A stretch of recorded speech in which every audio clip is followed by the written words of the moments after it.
Bismillahirrahmanirrahim. Assalamualaikum warahmatullahi wabarakatuh.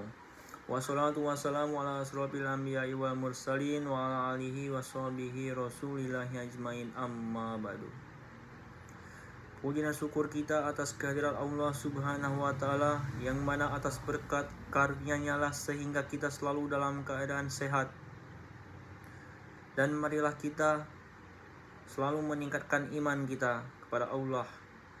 Dan tidak lupa pula kita mencurahkan salawat beriring salam kepada Nabi besar, Nabi agung, Nabi Muhammad sallallahu alaihi wasallam, yang mana telah membawa kita dari zaman jahiliyah menuju zaman Islamiyah, dari zaman kebodohan menuju zaman yang penuh dengan ilmu pengetahuan, seperti yang kita rasakan pada saat ini. Baiklah, perkenalkan, nama saya Aibal Yakin, saya dari kelas HKI 3A. Di sini saya akan menyampaikan sebuah materi yang berjudul talak atau perceraian. Talak secara bahasa berarti perpisahan atau pembebasan.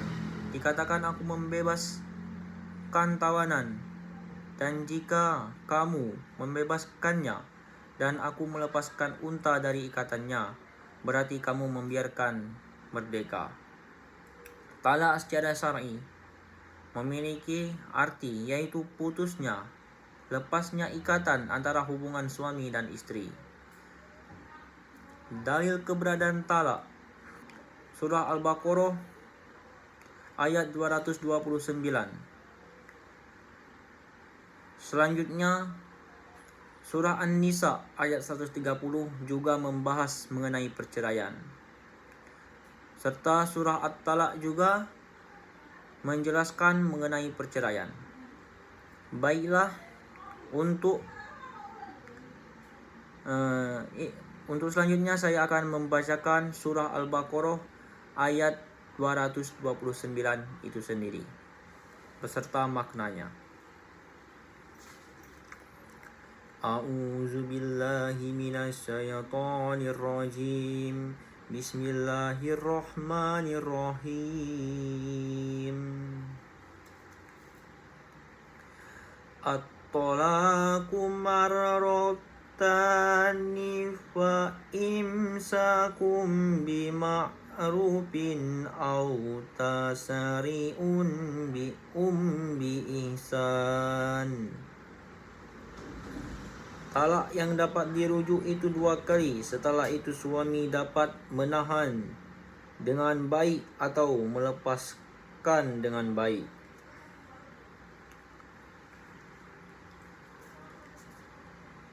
Quran Surah Al-Baqarah ayat 229. Untuk selanjutnya di Surah An-Nisa ayat 130.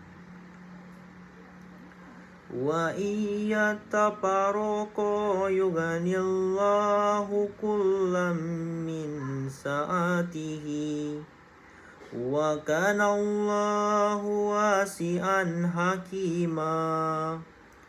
Yang artinya, dan jika keduanya bercerai, maka Allah akan memberi kecukupan kepada masing-masing dari karunia-Nya, dan Allah yang maha luas karunia-Nya, maha bijaksana.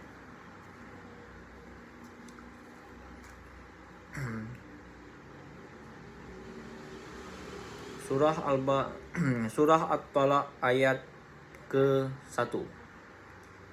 Bismillahirrahmanirrahim. Ya ayyuhan nabiyyu iza talaqtumun nisaa fatalikuhunna liiddatihinna. Wahai Nabi, apabila kamu menceraikan istri-istrimu, maka hendaklah kamu ceraikan mereka pada waktu mereka dapat menghadapi iddahnya yang wajar. Demikianlah ketiga surah yang menjelaskan mengenai perceraian.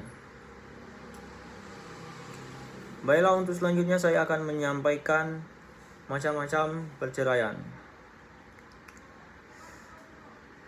Perceraian berdasarkan kejelasannya, yaitu perceraian atau talak sarih dan talak kinayah. Talak sarih yaitu talak yang sudah jelas. Contohnya yaitu, aku talak engkau dengan talak satu. Maka tersebut termasuk dalam talak sarih karena maknanya sudah jelas. Seorang suami ingin menalak istrinya. Untuk yang selanjutnya yaitu talak kinayah. Talak kinayah yaitu dapat dikatakan talak yang belum jelas secara pasti karena